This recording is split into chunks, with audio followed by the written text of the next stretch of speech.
sediakan hidangan di hadapan lawanku. Engkau mengurapi kepalaku dengan minyak baru. Jumpa kembali di Sharing Firman. Tema Sharing Firman hari ini adalah, bolehkah orang Kristen percaya dukun?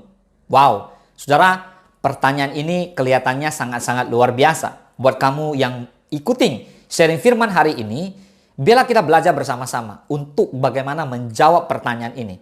Baik, mari kita mulai. Baiklah, untuk menjawab pertanyaan ini, mari kita baca dulu firman Tuhan terlebih dahulu. Ulangan 18 ayat 10-12. Di antaramu, janganlah didapati seorang pun yang mempersembahkan anaknya laki-laki atau anaknya perempuan sebagai korban dalam api, ataupun seorang menjadi petenung, seorang peramal, seorang penelaah, seorang penyihir, seorang pemantra, ataupun seorang yang bertanya pada arwah atau pada roh peramal, atau yang meminta petunjuk kepada orang-orang mati.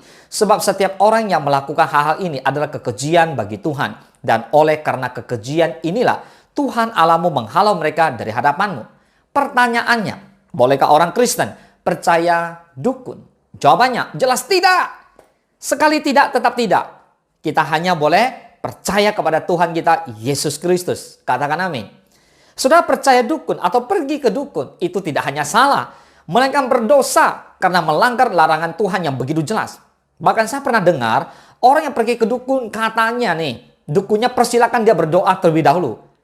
Wah, dan dukunnya bahkan memiliki Alkitab. Nah, jadi kalau pasiennya Kristen disuruh baca Alkitab lebih sering, katanya. Loh, kok bisa? Saudara, dukun tersebut kelihatannya adalah orang baik. Mungkin kelihatannya orangnya rohani atau spiritualnya bagus. Jadi terkesan dukun itu orang baik-baik. Hati-hati, ini jebakan. Banyak nabi palsu yang punya kemasan canggih. Kesannya ke rohani, padahal itu jelas perangkap untuk bawa kamu masuk ke dalam jebakan iblis.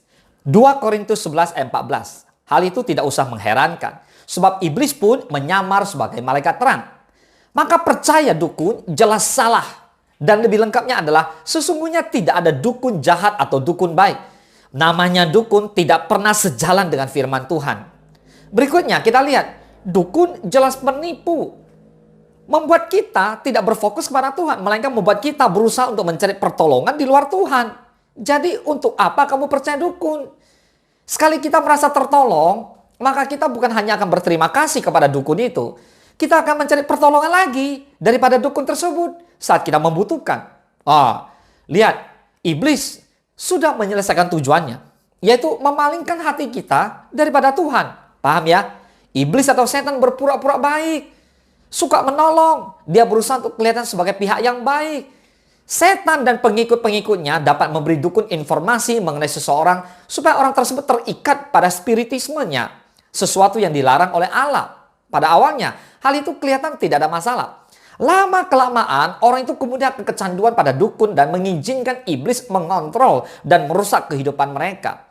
1 Petrus 5 ayat 8 menyatakan bahwa sadarlah dan berjaga-jagalah, lawanmu si iblis berjalan keliling sama seperti singa yang mengaum-aum dan mencari orang yang dapat ditelannya. Nah saudara, pada umumnya dukun itu sendiri pun ditipu. Nah sekarang dukun itu mau tipu kamu. Dukun sendiri pun tidak tahu sumber sebenarnya dari informasi yang mereka peroleh. Apapun kasusnya dan dari manapun sumber informasinya, tidak ada sesuatu pun yang berhubungan dengan spiritisme, sihir maupun astrologi yang menjadi cara Allah untuk berbicara kepada manusia. Mempercayai arwah, peramal, dukun, ataupun orang pintar, itu artinya kita menajiskan diri dengan berhala dan kita bersepakat dengan kuasa gelap atau iblis. Nah, jadi banyak orang lebih percaya kepada dukun, peramal, atau paranormal daripada percaya kepada Tuhan. Ketika usaha atau bisnisnya sedang sepi, bahkan supaya karir cepat menanjak, orang rela mengeluarkan uang untuk meminta petunjuk kepada dukun, arwah, atau paranormal agar mendapatkan pertolongan secara instan.